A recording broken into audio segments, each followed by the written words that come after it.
Hi everyone, it's Justine. Shein is that ultra fast fashion brand from China, currently growing ultra fast. They're basically dominating the US market now, growing in Europe too, tackling other regions as well. There are rumors that Shein might want to go public in the near future in the US, meaning raising even more capital to grow even faster. To go public, Shein needs good press, and recently they're not having good press. Governments are realizing that Shein is basically dumping disposable apparel onto their markets, bypassing the law, health regulations. There are journalist investigations showing forced labor in factories that work for Shein.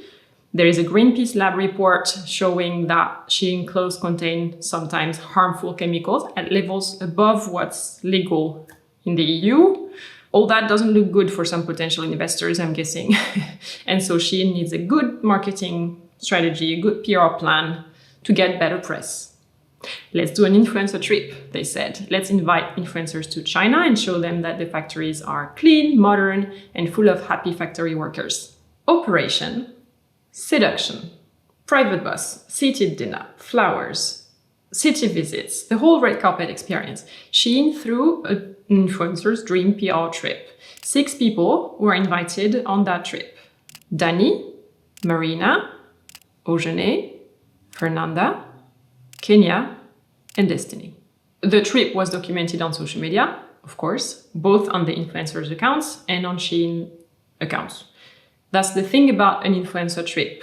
You get a free trip, all expenses paid, plus maybe a fee on top, maybe not. And in exchange of that, you have to produce X Instagram posts or whatever is decided in the contract, speaking positively about the brand. In the posts from that trip, you see influencers getting a tour of a factory, talking to the garment workers and to the factory manager, stating things like this. I think I went in there not expecting the best conditions for their workers, but I was pleasantly surprised how clean it was. Some of the workers were waving at us and smiling. I expected this facility to be so filled with people just slaving away, but I was actually pleasantly surprised that a lot of these things were robotic. And then later in the same reel, they weren't even sweating. Sweating, as in sweatshops.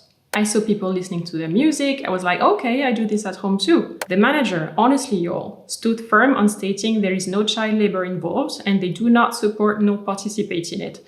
And the conditions of the factory workers weren't anything I haven't seen in any other clothing factories I've been to. One more. The workers may mention they also get paid overtime on the weekends and they have break rooms when they want to rest, as well as fans that circulate the air. It's perfect. It's addressing all the issues and the things that Shein has been accused of. Poor working conditions, forced labor, miserable salaries, hygiene issues, quality issues. The message is, these factory workers are absolutely fine and they're just like us. They even listen to music too. All right, that might look great and believable to Shein's audience, customers mostly under 18 who have no idea about the fashion supply chain, but it didn't fool anyone who actually works in that industry. The backlash. Very quickly, the posts from that influencer trip go viral. Not in a good way. You see these 6 young people being shown one factory, which of course it's spotless clean, hyper modern and everything. It's called the Innovation Center of Shein for a reason. They wouldn't show you the factories that have the hygiene issues. But we know bugs have been found in Shein clothes, dirt, illegal chemicals. That's no secret, and there is proof out there on the internet. We also know that Shein outsources a certain part of their gigantic production to external factories that don't belong to them.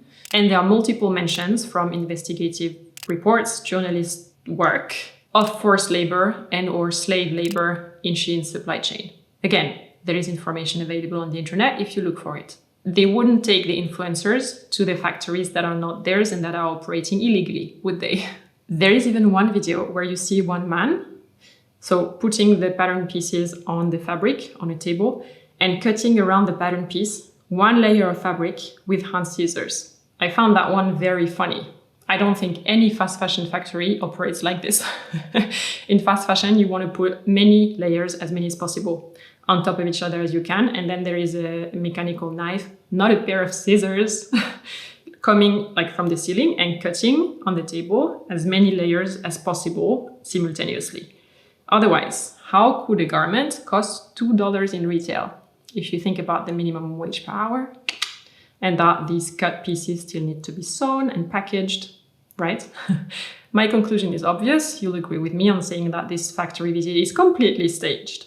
But that's not it. Let's move on to the controversy around the casting. The 6 people invited to that trip are all influencers based in the US, which is also Shein's main target market. They all represent minorities in skin colors, ethnic origin, sizes. That is not a coincidence. One of Shein's claims is to say, look, we're inclusive. But this group, in my opinion, and also according to my research, generated 3 essential debates.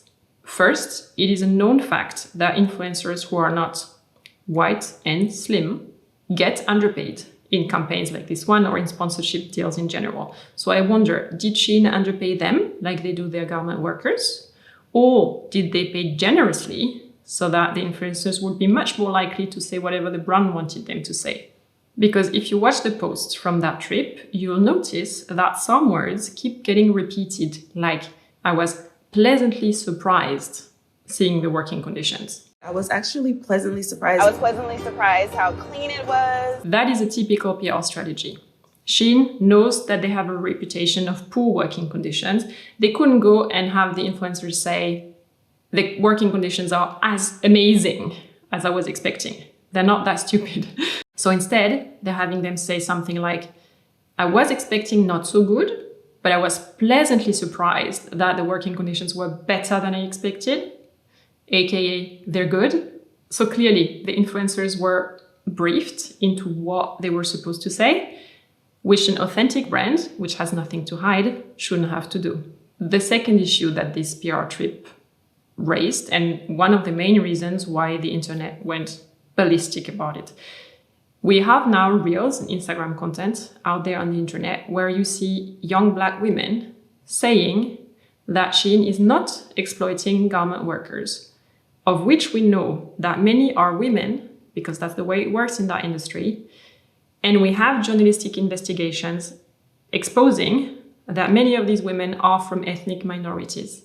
It's very uncomfortable now for these influencers. I don't understand how they agreed on doing it. They cannot not have heard the accusations and controversies around that brand, and yet they still agreed to be the faces of Shein. One of the 6 is labeled sustainability advocate in one video on Shein's account. How can you have credibility on the topic of sustainability after that? So I'm thinking the money must have been too good to refuse, really. Also, statements like those I've just quoted, with no other proof than the manager of that one perfect factory told me, undermine the work of real journalists who've been investigating undercover and exposing Shein's practices for years. Which brings us to the third debate around the casting of that trip. It's a press trip, but with no journalists involved. Only very young, influenceable people who don't really know their way around investigative journalism or the fashion supply chain. Journalists would have asked tough questions. In fact, journalists, when they ask Shein for an interview or statement, usually get no as an answer or get ghosted completely. So, in my opinion, these influencers, and I somehow feel for them, were completely manipulated. The designers, because yes, there is one more layer to how greenwashing and social washing that whole PR story is. Shein has been accused for years of stealing the designs of young designers, young brands starting out that don't have the legal resources to sue a mega company like this. Shein said, let's use that trip to also show that we work with designers, not against them. And so this group of 6 people also includes 2 so-called Shein designers, Kenya and Fernanda, as she's called on Instagram. These 2 have long-term partnerships with Shein. Their Instagram feeds are full of Shein, and they also probably get their main source of income, design, from Shein as well. Like they're in bed with that brand long-term. So yes, Shein might now be working with a few US-based designers, but that's hiding the growing mountain of disposable clothes that are made somewhere unethically Like that tiny bit doesn't make it up for that huge mountain, if you know what I mean. As a designer, I wouldn't want to be associated with Shein in any way ever. Long story short, huge wave of criticism online against Shein, of course, but also against the 6 influencers with comments. How do you advocate for a brand like this? How did you believe what they told you when you only saw their best factory on a good day, etc. The first reactions of the influencers to the heat that they received was quite defensive, really, in the lines of, I was taken on a trip, once in a lifetime chance, you would have done the exact same thing. I have so much more awareness of what's going on behind the scenes than you ever could, because you don't see what's going on. Here I'm quoting Danny Carbonari, and this statement has now been deleted, so I took it from a third-party source who saved it for full transparency. There was also something like this. I was not paid for any trip or to say anything, quote by Danny as well, also got deleted. Turns out Danny was actually on a brand ambassador sort of contract, long-term with Shein already. So that trip was not paid explicitly, but it was a free trip and there is an ambassador contract behind. And then a few days later, Danny releases a video that says, I made a mistake. I made a huge mistake. And Danny has terminated her contract with Shein. And as the wave of heat grew even further, I checked just before filming this video on Shein's account, and that famous photo of the group of 6 in China now has only 2 people tagged on it. The 2 Shein designers, Kenya and Fernanda. What do we learn from this? Well, Shein is not a great, ethical, honest brand. The internet probably won't buy that anymore now, which is good. Influencers that associate their faces with the brand Shein might not get only good press in the future. Also good. But you know what? Shein just did a fashion show, Rue Cambon, which is the historical street of the Chanel ateliers in Paris. So probably the cheapest brand in the world, doing a fashion show in the street, the actual precise street of the most expensive brand in the world. Who came up with that idea? They're also debuting pop-up shops now and temporary outlets in several countries in the world at the same time. So is the internet giant now also going into physical retail? Imagine. I left some links and further information down below in the description. As always, if you want to know more about that topic, have a look there. And subscribe to this channel if you are into videos about fashion, but without fast fashion. Take care. Bye.